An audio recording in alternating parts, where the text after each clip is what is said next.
ساری diet plan میں اگر مس کر دیں گے تو آپ کو بالکل بھی فائدہ نہیں ہوگا۔ وہ یہ ہے کہ اگر آپ سحری کے فوراً بعد سو جائیں۔ الحمدللہ رب العالمین والصلاۃ والسلام علی رسولہ الکریم، اما بعد فاعوذ باللہ من الشیطان الرجیم، بسم اللہ الرحمن الرحیم۔ خواتین و حضرات، میں ہوں سید محمد علی، دی ایکلیکٹک کاؤنسلنگ سینٹر اسلام آباد سے۔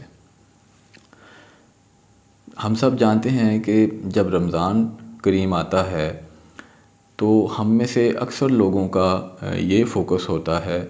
کہ کسی طرح سے ہم اپنا وزن کم کر سکیں۔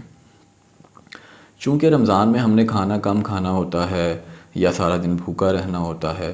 تو یہ ایک اچھا چانس ہے اپنا وزن کم کرنے کا۔ اب اگر ہم دیکھیں تو آج کے دور میں ویسٹ میں انٹرمیٹنٹ فاسٹنگ کے نام سے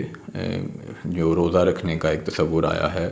جس کے ذریعے سے لوگ اپنا وزن کم کر رہے ہیں ترقی یافتہ ممالک میں۔ اب یہ جو کانسیپٹ انہوں نے لیا ہے انٹرمیٹنٹ فاسٹنگ کا، یہ انہوں نے ابراہمک ریلیجن سے لیا ہے۔ یعنی ابراہمک ریلیجنز بولتے ہیں کرسچینٹی کو، یہودیت کو، اسلام کو۔ تو انہی مذاہب سے انہوں نے جو روزے کا تصور ہے اس کو فالو کرتے ہوئے وزن کم کرنے کے لیے یہ طریقہ کار نکالا ہے۔ اس میں یہ لوگ ہفتے میں چند دن متعین کر دیتے ہیں اور دن میں کچھ گھنٹے متعین کر لیتے ہیں کہ جیسے 24 گھنٹے ہیں تو اس میں سے ہم 8 سے 14 گھنٹے تک کچھ نہیں کھائیں گے اور باقی جو چند گھنٹے بچیں گے اس میں ہم کھانا کھائیں گے۔ تو اس طرح سے اس طرح کا روزہ رکھ کے کچھ تھوڑا سا فرق بھی ہے کہ جیسے وہ اس میں پانی پی سکتے ہیں یا وہ اس میں کافی لے سکتے ہیں یا بلیک ٹی لے سکتے ہیں، لیکن جو ہمارا اسلامک جو روزہ ہے اس میں اس طرح کی چیزیں بھی نہیں لے سکتے، پانی بھی نہیں لے سکتے۔ تو اب جو جدید دنیا اپنے جو جسمانی فوائد کے لیے اس طرح سے روزہ رکھ رہی ہے، تو الحمدللہ ہمیں مسلمانوں کو تو 1400 سال پہلے ہی ایک بہترین روزے کا اہتمام کر دیا گیا ہے، ایک بہترین ہمیں ٹریننگ دے دی گئی ہے روزہ رکھنے کی۔ اب آپ یہ دیکھیں کہ ایک بندہ روزہ اس لیے رکھ رہا ہے کہ وہ جسمانی فوائد حاصل کرے یا اپنی جو فزیک ہے اس کو ٹھیک کرے، اپنا پیٹ اندر کرے، اپنا وزن کم کرے، یا وہ کھانا کم اس لیے کھا رہا ہے کہ وہ اس طرح کے فوائد حاصل کرے۔ اب دوسری طرف ایک مسلمان اگر یہی دو کام اچھی نیت سے کرے، یعنی کہ وہ روزہ رکھے اس لیے کہ اللہ تعالیٰ کا حکم ہے، وہ کھانا کم کھائے اس لیے کہ اس سے اللہ کی رضا حاصل ہوتی ہے، تو اس کو روحانیت بھی ملے گی، اس کو اللہ تعالیٰ کا قرب بھی ملے گا، لیکن اس کے ساتھ ساتھ جو جسمانی فوائد ہیں وہ بھی انشاءاللہ حاصل ہو جائیں گے۔ سب سے پہلے میں اپنی جو مین موضوع ہے اس پہ آنے سے پہلے میں یہ بات کرنا چاہوں گا کہ ہمیں سب سے پہلے اپنی نیت کا قبلہ درست کرنا ہے۔ ایسا نہ ہو کہ ہم صرف اور صرف وزن کم کرنے کی نیت سے روزہ رکھیں اور روزے کا جو اجر و ثواب ہے اس سے محروم ہو جائیں۔ اس بات کو دیکھنے کی بہت ضرورت ہے۔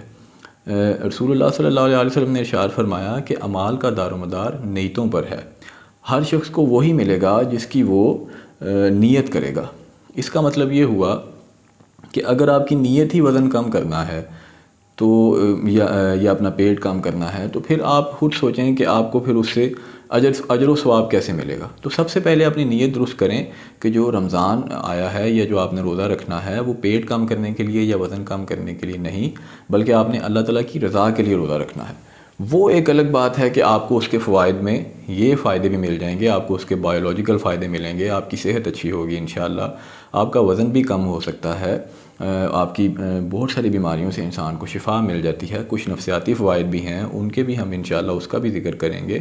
لیکن آپ نے اپنا مقصد یہ نہیں یا نیت یہ نہیں بنانی، بلکہ نیت یہ بنانی ہے، نیت یہ رکھنی ہے کہ میں صرف اور صرف روزہ اللہ تعالیٰ کی رضا کے لیے رکھ رہا ہوں کیونکہ میرے مالک نے مجھے ایسا کرنے کا حکم دیا ہے۔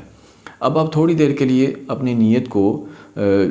پرکھنے کے لیے آپ یہ سوچیں کہ ویسے تو اسلام میں ہمیں جو بھی حکم دیا گیا ہے اس کا، چونکہ اسلام دین فطرت ہے تو ہمیں کوئی نہ کوئی اس کا دنیاوی فائدہ بھی مل رہا ہوتا ہے اور ہمیں دنیاوی طور پہ کوئی نقصان نہیں ہو رہا ہوتا۔ جتنے بھی ہم دین پہ جو ہمیں اعمال بتائے گئے ہیں ان کو کرنے سے ہمیں ہر لحاظ سے فائدہ ملتا ہے، دنیاوی بھی اور دینی بھی۔ لیکن اگر تھوڑی دیر کے لیے آپ فرض کریں کہ اگر خدا نہ خواستہ ایسا ہوتا کہ روزہ رکھنے سے آپ کو ہر طرح کا کوئی فائدہ نہ مل رہا ہوتا بلکہ الٹا آپ کو نقصان ہو رہا ہوتا، اگر طبیب یہ کہتے یا ڈاکٹر یہ کہتے کہ بھئی اس سے یہ جسمانی نقصان ہے یا یہ بیماری پیدا ہو رہی ہے اور اس کا فائدہ تو بالکل بھی نہیں ہے، تو کیا پھر آپ روزہ رکھتے؟ یقیناً اس کا جواب ہونا چاہیے ہاں۔ کیوں؟ کیونکہ ہم روزہ رکھ رہے ہیں اللہ تعالیٰ کی رضا کے لیے، ہمارا اس سے اور کوئی مقصود نہیں ہونا چاہیے۔ اگر آپ کی نیت یہاں پہ درست ہے کہ واقعی اگر اس کا ہمیں ایک بھی فائدہ نظر نہ آتا تو پھر بھی ہم روزہ رکھتے صرف اللہ کی رضا کے لیے، تو پھر اس کا مطلب ہے کہ آپ کی نیت کا قبلہ درست ہو گیا ہے اور وہ ہمیں درست کرنا بھی چاہیے۔ لیکن میں پھر بتاؤں کہ وہ ایک الگ بات ہے کہ اسلام کے جتنے بھی اعمال ہیں اس پر عمل کرنے سے ہمیں دنیا میں بھی فائدہ ملتا ہے، جسمانی طور پہ بھی فائدہ ملتا ہے، روحانی طور پہ بھی فائدہ ملتا ہے، ہمیں اسپرچولی ہمیں سائیکولوجیکل اس کے فائدے ملتے ہیں، اور اللہ تعالیٰ کا قرب ہمیں ملتا ہے، اللہ تعالیٰ کی رضا ملتی ہے، اجر و ثواب ملتا ہے، اور یہی ہمارا اصل مقصود بھی ہونا چاہیے۔ اپنا نیت کا قبلہ درست کرنے کے بعد اب میں اس موضوع پہ آؤں گا کہ ہمیں رمضان میں کیا کیا فوائد مل سکتے ہیں جسمانی، اور ہم اپنا وزن کم کیسے کر سکتے ہیں۔ جو میں نے دیکھا ہے بے شمار بیماریاں ایسی ہیں جس سے آپ کو شفا ملتی ہے روزہ رکھنے سے، اور بے شمار بیماریاں ایسی ہیں جن سے آپ کی پہلے سے ہی حفاظت ہو جاتی ہے روزہ رکھنے سے۔ ایون آپ کبھی ایسا محسوس کریں گے کہ رمضان سے چند ماہ پہلے شعبان میں یا رجب میں آپ کا جسم تھک چکا ہوتا ہے کثرت طعام کی وجہ سے۔ کثرت طعام کا مطلب ہے زیادہ کھانا۔ اکثر طبیب یہ بتاتے ہیں کہ آج کے دور میں زیادہ تر بیماریاں کثرت طعام کی وجہ سے یعنی زیادہ کھانے کی وجہ سے ہیں۔ تو آپ کا جسم تھک چکا ہوتا ہے مسلسل 10 سے 11 ماہ مسلسل زیادہ کھانے کھا کے، مسلسل پیٹ بھر کے، تو اکثر اس آخری ٹائم میں امراض معدہ زیادہ ہو رہے ہوتے ہیں۔ لیکن جو ہی رمضان آتا ہے تو آپ محسوس کریں گے، خاص کر وہ لوگ جن کو یہ گیسٹرو انٹرالوجیکل ایشوز زیادہ رہتے ہیں یعنی امراض معدہ زیادہ رہتے ہیں، وہ یہ محسوس کریں گے کہ جو ہی روزہ رکھا جاتا ہے پہلے 1 سے 2 روزوں کے دوران ہی آپ کی طبیعت کافی بہتر ہونا شروع ہو جاتی ہے۔ میں نے یہ پرسنلی بھی یہ دیکھا ہے کہ بہت سارے جو امراض معدہ ہیں وہ روزہ رکھنے سے ان سے ہمیں بہت شفا ملتی ہے، اور باقی ساری بیماریاں تو اپنی جگہ، لیکن خاص کر امراض معدہ میں ہمیں بہت فائدہ ملتا ہے، کیونکہ ہمارا معدہ سارا دن جب خالی رہتا ہے تو اس سے ہمارے معدے کو آرام ملتا ہے، اور اس سے ہماری بہت ساری روزے کے دوران اور بھی کافی پروسیس چل رہے ہو، ہمارے اندر کے فاسد مادے خارج ہو رہے ہوتے ہیں، تو ہمیں کافی ساری چیزوں کا فائدہ مل جاتا ہے امراض معدہ میں۔ تو گیسٹرو انٹرالوجیکل ایشوز کے علاوہ اور بھی بہت ساری جسمانی بیماریاں ہیں جن سے آپ کی حفاظت ہو جاتی ہے، جس میں خاص کر جگر کے امراض ہیں، دل کے امراض ہیں، تو آپ کی پہلے سے ہی آپ کی باڈی اس طرف جانے سے بچ جاتی ہے۔ لیکن اب اس کے بعد ہمارا مسئلہ کیا ہے کہ ہم دن بھر جو ہم کھانا نہیں کھاتے، افطاری کے ٹائم ہم کیا کرتے ہیں کہ ہم اتنا زیادہ کھانا کھا لیتے ہیں جو ہم نے شاید پورے دن میں بھی نہیں کھانا۔ یہ ایک بہت بڑا مسئلہ ہے کہ ہمارے ہاں ہم نے رمضان کا جو تعلق ہے وہ جوڑ لیا ہے بہت زیادہ کھانوں کے ساتھ، ٹیبل سجانے کے ساتھ، دسترخوان سجانے کے ساتھ، ایک سے زیادہ کھانے پکانے کے ساتھ۔ اگر آپ عام دنوں میں کسی سے پوچھیں کہ آپ کے ذہن میں کیا آتا ہے، جب رمضان کا سوچیں تو آپ کے ذہن میں کیا آتا ہے، تو آپ کے ذہن میں سب سے پہلے کیا آئے گا؟ جی پکوڑے آ رہے ہیں ذہن میں، کچوریاں آ رہی ہیں، فروٹ چاٹ آ رہی ہے، دہی بھلے آ رہے ہیں۔ تو اللہ کے بندو، یہ ہمیں سب سے پہلے سوچنے کی بات ہے کہ رمضان کا مقصد تو پھر فوت ہو گیا، جو روزہ رکھنے کا جو اصل مقصد تھا کہ آپ نے شام کو اتنا کچھ کھا لیا، یا تو یہ ہو کہ آپ رات کو اتنا ہی کھانا کھائیں جتنا آپ عام دنوں میں رات کو کھانا کھاتے ہیں، یا پھر یہ ہو کہ آپ نے دوسری اس سے جو درجہ ہے اگلا، وہ یہ ہے کہ ہم جتنا دن بھر ہم نے کھانا تھا اتنا ہم نے سارا افطاری میں کھا لیا۔ ہم اس سے بھی بڑھ کے کیا کرتے ہیں کہ ہم نے جتنا دن بھر میں سارا کھانا تھا اس سے بھی زیادہ کھانا کھا لیتے ہیں افطاری میں۔ تو جب ہم اس طرح سے کریں گے تو پھر ہم جو روزے کا جو مقصد ہے اس کو حاصل نہیں کر سکیں گے، نہ روحانی طور پہ، نہ جسمانی طور پہ، اور نہ ہی اس سے ہمارا وزن کم ہو سکے گا، اور اس سے اجر و ثواب میں بھی اور عبادت میں بھی وہ لطف اور وہ مزہ نہیں رہے گا، صرف اور صرف زیادہ کھانے کی وجہ سے۔ اب دیکھیں ہمارے نبی علیہ الصلوۃ والسلام نے زیادہ کھانے کے بارے میں کیا ارشاد فرمایا۔ آپ صلی اللہ علیہ وسلم ارشاد فرماتے ہیں کہ آدمی نے پیٹ سے زیادہ برا کوئی برتن نہیں بھرا۔ آدمی کے لیے کافی ہے کہ وہ اتنے لقمے کھائے کہ اس کی پیٹھ سیدھی رہ سکے۔ اگر اتنا نہیں، اگر اس پہ نفس غالب آ جاتا ہے تو پھر وہ اتنا کھا لے کہ وہ پیٹ کے 3 حصے کرے، ایک حصہ کھانا کھانے کے لیے رکھے، دوسرا حصہ پانی پینے کے لیے رکھے، اور تیسرا حصہ ہوا کے لیے یعنی سانس لینے کے لیے رکھے۔ تو اگر آپ کا بہت بھی دل کرے تو آپ 1/3 حصہ اپنی بھوک کا اس میں آپ کھانا کھا سکتے ہیں، لیکن ایسا بالکل نہیں کرنا چاہیے کہ آپ مکمل طور پہ اپنا جو پیٹ ہے اس کو کھانے سے ہی بھر دیں۔ اب ہم اس کے بعد ہم آئیں گے کہ ہم رمضان المبارک میں وزن کیسے کم کر سکتے ہیں۔ میں نے شروع میں نیت کا قبلہ درست کرنے کی بات کی، تو جب آپ کی نیت درست ہو گئی، اب آپ اللہ تعالیٰ کی رضا کے لیے جب روزہ رکھ رہے ہیں تو اب یہ بھی سوچیں کہ آپ کو اس کے فائدے تو خود بخود ملیں گے ہی، لیکن آپ دعا کے ذریعے بھی تو فائدہ لے سکتے ہیں۔ آپ یہ سوچیں کہ جب بھی آپ کے ذہن میں وزن کم کرنے کی بات آئے گی تو سب سے پہلے آپ کے ذہن میں کیا آئے گا؟ آپ کے ذہن میں ڈائٹ پلان آ جائے گا، آپ کے ذہن میں جاگنگ آ جائے گی، واک کرنا آ جائے گا، لیکن کیا کبھی ہم نے سوچا ہے کہ ہم اپنے ان مسائل کے لیے دعا سے بھی مدد لے سکتے ہیں؟ ہمیں کچھ بھی زندگی میں چاہیے تو ہمیں چاہیے کہ ہم اللہ تعالیٰ سے دعا مانگیں۔ تو آپ اس سب سے پہلے سمپل بات یہ ہے کہ افطاری میں اللہ سے دعا مانگیں کہ اے اللہ میرا یہ مسئلہ ہے، میرا وزن زیادہ ہے یا میرا پیٹ نکلا ہوا ہے یا جو بھی آپ کو خدا نخواستہ بیماری ہے، آپ اس کے لیے اللہ تعالیٰ سے دعا مانگیں۔ ہم نے دعائیں مانگنا چھوڑ دی ہیں، جب آپ اللہ سے دعا مانگیں گے تو انشاءاللہ آپ کا مسئلہ خود بخود حل ہونا شروع ہو جائے گا۔ دوسری بات یہ کہ اگر آپ واقعی اب رمضان میں اپنی نیت اگر آپ کی درست ہے، آپ روزہ اللہ کی رضا کے لیے رکھ رہے ہیں اور اس کے ساتھ آپ وزن بھی کم کرنا چاہتے ہیں، تو اب آپ کچھ چیزیں ایسی ہیں جن پہ عمل کر کے آپ یقیناً رمضان کا یہ جسمانی فائدہ حاصل کر سکتے ہیں۔ اس میں ترتیب سے چلوں گا، کچھ چیزیں آپ کو بتا دوں گا۔ سب سے پہلی بات یہ ہے کہ جو ڈائٹ پلان بنانا ہوتا ہے وہ نیوٹریشنسٹ آپ کو آپ کی فزیکل کنڈیشن کے مطابق آپ کا باڈی ماس انڈیکس جس کو ہم BMI بولتے ہیں اس کے مطابق دیکھتا ہے۔ یہ بھی دیکھا جاتا ہے کہ آپ کو کوئی بیماری تو نہیں ہے، آپ کی ایج کتنی ہے، آپ کی ہائٹ کتنی ہے، اس کے مطابق پھر آپ کو ڈائٹ پلان بنا کے دیا جاتا ہے۔ اب میں پرسنلی ویسے اس چیز کو پسند نہیں کرتا کہ آپ سارا دن کیلوریز کاؤنٹ کرتے رہیں۔ انسان کی زندگی اور وقت بہت قیمتی ہے، اللہ تعالیٰ نے انسان کو اپنی عبادت کے لیے وقت دیا ہے، تو اگر ہم انہی چیزوں میں لگے رہیں گے، اگر ہم اپنی ظاہری اس جسمانی جو ساخت ہے اسی کو بہتر بنانے میں لگے رہیں گے تو پھر ہم جو اپنا اصل مقصد ہے دنیا میں آنے کا اس کو ٹائم کیسے دیں گے؟ تو مناسب سی بات ہے کہ آپ پہلے اگر آپ اتنی سی بات پہ عمل کر لیں نا پورے سال میں بھی، کہ آپ اس وقت تک کھانا نہ کھائیں جب تک آپ کو بہت زیادہ بھوک نہیں لگ جاتی، اور دوسری بات جب آپ کھانا کھا رہے ہوں تو ابھی آپ کو تھوڑی بھوک باقی ہو تو آپ کھانا چھوڑ دیں۔ اگر آپ اتنی سی بات پہ عمل کر لیں تو امید ہے کہ آپ کا یہ وزن بڑھنے والا مسئلہ خود بخود حل ہو جائے، یا شاید یہ مسئلہ کبھی پیدا ہی نہ ہو۔ تو لیکن ہم ان چیزوں پہ عمل نہیں کرتے۔ اس کے بعد اگلی بات یہ ہے کہ ایک سائیکالوجسٹ کا جو اس ساری چیز سے جو زیادہ ریلیونٹ چیز بنتی ہے وہ ہے سیلف کنٹرول۔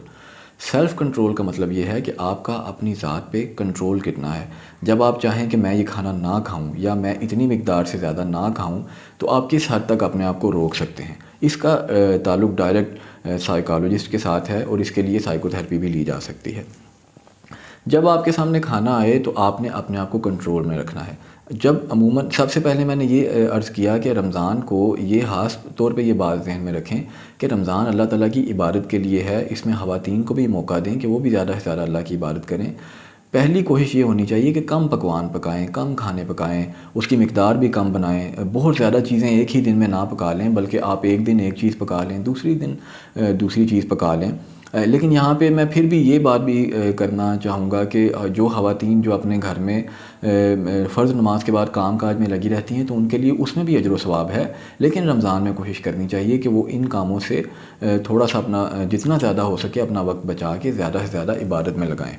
تو جو سیلف کنٹرول کی میں نے بات کی اس کے لیے یہ بہت پہلی تو بات یہ ہو گئی کہ آپ کھانا پکائیں ہی کم۔ لیکن بعض اوقات ایسا ہوتا ہے کہ ایک گھر میں ایک بندہ ڈائٹنگ چاہ رہا ہوتا ہے، باقی لوگ نہیں چاہ رہے ہوتے، تو آپ اپنی مرضی باقیوں پہ تھوپ تو نہیں سکتے۔ تو آپ کو یہ بھی خیال رکھنا ہے اگر باقی لوگ اس طرح سے اس پہ عمل کرنے کو تیار نہیں ہیں تو پھر آپ کو علیحدہ سے اپنے آپ پہ اپنے سیلف پہ کنٹرول کرنا ہے، اور اس پہ آپ نے کچھ چیزوں پہ عمل کرنا ہے کہ آپ جیسے ایک مثال ہے، آپ اپنے گھر میں جو خواتین کھانا تیار کرتی ہیں ان کو پہلے سے بتا سکتے ہیں کہ میں نے یہ کھانا ہے یا یہ نہیں کھانا، اور میں نے کم مقدار میں کھانا ہے۔ دوسری بات یہ ہے کہ آپ اپنے لیے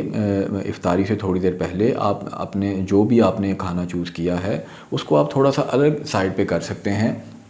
کہ جیسے آپ نے جو بھی دیکھیں، میں نے پہلے بھی عرض کیا کہ میں ایسے جنرلی نہیں بتاؤں گا کہ آپ یہ کھائیں یا نہ کھائیں، چند ایک بنیادی چیزیں میں بتا دوں گا، لیکن آپ کا جو ڈائٹ پلان ہے وہ آپ کی ساری کنڈیشنز کو دیکھ کے بتایا جاتا ہے۔ وہ اس طرح سے اگر میں ایک ڈائٹ پلان بتا دوں کہ یہ چیز کھائیں اور یہ اتنی کھائیں اور اتنی نہ کھائیں تو وہ مناسب نہیں ہے، کیونکہ وہ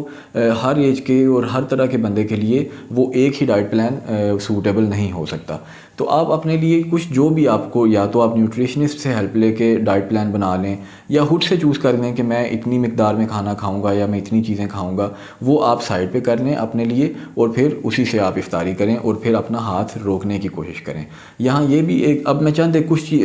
چیزیں بتا دیتا ہوں کہ جو آپ کھائیں یا بالکل نہ کھائیں۔ سب سے پہلی بات یہ ہے کہ افطاری میں آپ نے کوئی بھی میٹھے مشروب نہیں لینے۔ اگر آپ جتنا مرضی بھوکا رہ لیں، اگر آپ میٹھے مشروب پئیں گے، بھلے وہ کولڈ ڈرنک ہے یا کوئی اور میٹھے مشروب ہیں، تو پھر آپ کا بہت زیادہ آپ کے لیے مشکل ہو جائے گی کہ آپ اپنا وزن کم کر سکیں۔ تو سب سے پہلی اور بنیادی بات یہ ہے کہ آپ نے افطاری میں کوئی میٹھا مشروب نہیں لینا، آپ سادہ پانی لیں۔ دوسری بات یہ ہے کہ جو بھی پانی آپ لیں گے، اگر وہ بہت زیادہ ٹھنڈا ہوگا تو اس سے آپ کو سستی اور تھکن بہت زیادہ ہوگی، اور ہو سکتا ہے کہ آپ کے لیے تراویح پڑھنا مشکل ہو جائے۔ اب جن لوگوں کو افطاری کے بعد تراویح کے دوران بہت زیادہ تھکن اور سستی ہوتی ہے، وہ اس بات پہ عمل کر کے دیکھیں کہ آپ پانی بہت زیادہ ٹھنڈا نہ پئیں، یعنی بہت یخ ٹھنڈا پانی نہ پئیں۔ بہتر ہے کہ روم ٹیمپریچر کا پانی پی لیں، یا تھوڑا سا مناسب سا ٹھنڈا ہو وہ پی لیں، تو انشاءاللہ آپ کا یہ تھکن اور سستی والا مسئلہ حل ہو جائے گا۔ دوسری چیز یہ ہے کہ آپ جو میدے کی بنی ہوئی چیزیں ہیں، جیسے سموسے ہیں یا یہ کچوریاں ٹائپ اس طرح کی چیزیں ہیں، یہ بالکل نہ لیں، کیونکہ میدے کی بنی ہوئی چیزیں کھانے کے کافی مسائل ہیں۔ اس میں فائبر نہیں ہوتا، تو اس سے کانسٹیپیشن کے مسائل بھی ہوتے ہیں، اور اس سے یہ آپ کا وزن بڑھنے والے اور پیٹ نکلنے والے مسائل پیدا ہوتے ہیں۔ میری نظر میں آپ کیونکہ طبیب بھی یہی کہتے ہیں کہ آپ جو زیادہ پالک والے پکوڑے ہیں وہ آپ لے سکتے ہیں مناسب سی مقدار میں، وہ بھی روزانہ نہ لیں، کبھی کبھار آپ لے لیں، اور اس کی مقدار بھی کم ہونی چاہیے۔ آپ اپنی جسامت کے مطابق چوز کر سکتے ہیں، یا آپ اس طرح سے بھی دیکھ سکتے ہیں کہ اگر افطاری میں بہت ساری چیزیں پڑی ہیں تو آپ تھوڑی تھوڑی بھی لیں گے تو وہ مقدار تو بہت زیادہ ہو جائے گی۔ تو اس کی بجائے اگر آپ نے ایک دن میں صرف پکوڑے ہی بنے ہیں تو پھر آپ ایک دو، اگر یا اپنی ضرورت کے حساب سے جو اگر آپ وہ اس میں وہ پکوڑے لے لیں گے تو وہ اتنا زیادہ مسئلہ نہیں بنے گا۔ لیکن اگر آپ نے بہت زیادہ چیزیں بنائی ہیں تو پھر وہ تھوڑی تھوڑی بھی لیں گے تو وہ کافی زیادہ ہو جائے گا۔ تو پکوڑوں میں چونکہ بیسن ہوتا ہے اور پالک اگر آپ اس میں زیادہ ڈالیں تو اس سے کچھ صحت کو فائدہ بھی مل سکتا ہے، لیکن اس میں مسئلہ یہ آتا ہے کہ چونکہ اس کو جب کوئی بھی تلی ہوئی چیز ہے جو اس میں گھی یا آئل استعمال ہوتا ہے تو اس سے بھی پھر وزن کو کنٹرول کرنا مشکل ہو جاتا ہے۔ تو اب بہتر ہے اوائڈ کریں، کبھی کبھار لے لیں اور مقدار میں کم لیں۔ اب اس کے بعد یہ ہے کہ آپ جو تراویح کے بعد آپ کوشش کریں کہ آپ کوئی چیز نہ کھائیں۔ تراویح کے بعد آپ آئیں رات کو اور سو جائیں۔ اگر آپ کو بہت زیادہ کریونگ ہو، بھوک محسوس ہو، تو آپ دودھ پی لیں، لیکن کھانا وغیرہ جو بھی کرنا ہے وہ آپ عشاء کی نماز سے پہلے کریں، تاکہ سونے سے پہلے آپ کا کھانا ہضم ہو جائے اور وہ پھر سٹور نہ ہو۔ اس کے بعد جب سحری کی بات ہم کریں تو سب سے پہلے تو ہمیں یہ معلوم نہیں، اور یہ ہمیں بہت ضروری بات ہے معلوم ہونی چاہیے، کہ رسول اللہ صلی اللہ علیہ وسلم نے ارشاد فرمایا کہ کھجور مومن کی بہترین سحری ہے۔ تو اب اس کا مطلب یہ نہیں ہے کہ آپ کلو کھجوریں کھا جائیں، لیکن کم از کم ایک کھجور تو آپ اس حدیث پہ عمل کرنے کے لیے ایک کھجور سحری میں ضرور کھائیں۔ میں نے صرف ایک کھجور کھا کے بھی روزہ رکھا ہے، اور یہ بہت ہی اچھا تجربہ ہے۔ کبھی آپ چاہیں تو آپ کر کے دیکھ سکتے ہیں کہ آپ کو اس سے کیسا ایکسپیرینس ہوتا ہے۔ لیکن آپ جو دوسرا کھانا کھائیں تو اس میں آپ لسی لے سکتے ہیں، دہی لے سکتے ہیں۔ کوشش کریں کہ وہی بات کہ وہ میٹھی چیزیں نہ کھائیں، کیونکہ جیسے اگر آپ دہی میں بہت زیادہ چینی ڈال کے کھا رہے ہیں، یا میٹھی لسی پی رہے ہیں، اس کے بعد آپ میٹھی چائے بھی پی رہے ہیں، تو اگر میٹھا زیادہ کھائیں گے، مناسب سا میٹھا کھا بھی سکتے ہیں، لیکن اگر زیادہ میٹھا کھائیں گے اور زیادہ چیزوں میں میٹھا استعمال کریں گے تو پھر آپ کا وزن کم کرنے والا جو آپ کا مقصد ہے وہ پورا نہیں ہو سکے گا۔ اس کے بعد جو اس سے بھی زیادہ ضروری بات ہے، جو میری نظر میں اگر آپ اس سارے ڈائٹ پلان میں اگر مس کر دیں گے تو آپ کو بالکل بھی فائدہ نہیں ہوگا، وہ یہ ہے کہ اگر آپ سحری کے فوراً بعد سو جائیں گے تو آپ نے جو کھانا کھایا ہے وہ سٹور ہوگا، وہ پھر سے دوبارہ آپ کے موٹاپے کا باعث بنے گا۔ تو آپ کے لیے سب سے بہترین بات یہ ہے کہ حدیث کے مطابق بھی یہی بات ہے کہ اپنے کھانے کو اللہ تعالیٰ کے ذکر سے یا اللہ کی عبادت سے ہضم کریں۔ تو بہترین طریقہ یہ ہے کہ آپ فجر کی نماز کے بعد قرآن پاک کی تلاوت کریں۔ اولیاء اللہ کا طریقہ رہا ہے کہ وہ رمضان المبارک میں عام دنوں کی نسبت بہت زیادہ تلاوت کیا کرتے تھے۔ پھر آپ اللہ تعالیٰ کا ذکر کر سکتے ہیں اور پھر آپ واک بھی کر سکتے ہیں، لیکن میرے حساب سے اگر آپ واقعی اپنے وزن کو کنٹرول کرنا چاہتے ہیں تو سحری کے بعد آپ کم از کم 2 گھنٹے تک نہ سوئیں۔ اگر آپ نے سونا ہے تو پھر سحری کے بعد آپ 2 گھنٹے کے بعد آرام کر سکتے ہیں۔ تو اس لیے جب اس طریقے پہ آپ عمل کریں گے تو انشاءاللہ آپ کا کھانا سٹور نہیں ہوگا اور جو سارا دن آپ نے بھوکا رہنا ہے اس کا آپ کو فائدہ ملے گا۔ اس کے علاوہ پھر آپ کو دن بھر میں اپنے آپ کو مصروف رکھنا ہے، عبادت میں مصروف رکھیں، کام کاج میں مصروف رکھیں، تاکہ زیادہ سے زیادہ کیلریز بھی برن ہوں اور روزے کا بھی آپ کو جو اصل مقصد ہے وہ حاصل ہو کہ آپ کو کمزوری اور بھوک محسوس ہو، تو اسی سے آپ کی جو روحانیت ہے اس میں اضافہ ہوگا اور آپ کے اجر و ثواب میں بھی انشاءاللہ اضافہ ہوگا۔ اس کے بعد اب ہم نے کچھ جسمانی اس کے فائدوں پہ بھی بات کر لی اور موٹاپے کے لیے بھی ہم نے بات کر لی۔ میں مختصراً دیکھیں اگر اس کی ڈیٹیل میں جائیں تو وہ ویڈیو بہت ٹیکنیکل ہو جائے گی۔ مجھے اس سے پہلے شکایت بھی ملی ہے کہ آپ کی ویڈیوز میں اتنی ٹیکنیکل باتیں ہوتی ہیں کہ ہماری سمجھ میں نہیں آتی۔